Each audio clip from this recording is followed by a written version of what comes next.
Hello friends, ഏതോ ജന്മകൽപ്പനയുടെ പുതിയൊരു വീഡിയോയിലേക്ക് എല്ലാ കൂട്ടുകാർക്കും സ്വാഗതം. അങ്ങനെ നമ്മുടെ മനോരമയാണെങ്കിൽ അശ്വിനെ വിളിച്ച് പറയുന്നുണ്ട്, ഒരു കാരണവശാലും ശ്രുതിയെ അഞ്ജലി ബേബിയുടെ അടുത്തേക്ക് പറഞ്ഞു വിടരുത്. ആന്റി പറഞ്ഞത് കുഞ്ഞിന് മനസ്സിലായോ എന്നങ്ങ് ചോദിക്കുമ്പോഴേക്കും അശ്വിനെ ദേഷ്യം പിടിച്ച് അവിടെ നിന്നും പോവുകയാണ് കേട്ടോ. ഇതിന് മാത്രം ദേഷ്യം പിടിക്കാൻ ഞാനൊന്നും പറഞ്ഞില്ലല്ലോ എന്ന് പറഞ്ഞ് നിൽക്കുന്നുണ്ട് മനോരമ.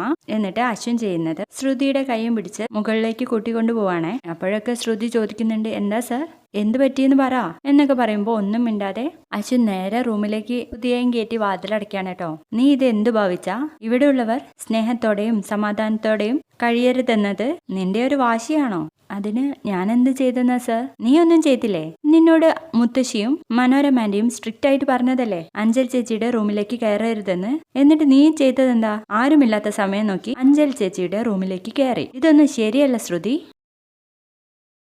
നീ ചേച്ചിയെ ഇറിറ്റേറ്റ് ചെയ്തു. നീ എന്ത് പറഞ്ഞപ്പോഴാ ചേച്ചി ഇവിടുന്ന് ഇറങ്ങി പോകാൻ വേണ്ടിയിട്ട് ശ്രമിച്ചത്? അത് പിന്നെ സർ.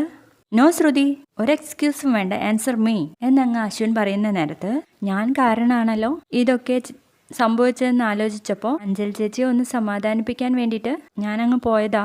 ഇനി നീ ചേച്ചിയുടെ മുറിയിൽ കയറി പോരുത്, മനസ്സിലായില്ലേ? അല്ലെങ്കിൽ നീ വന്നതിന് ശേഷം ഇവിടെ ഉള്ളവരുടെ സമാധാനവും സ്വസ്ഥതയും നഷ്ടപ്പെട്ടത്.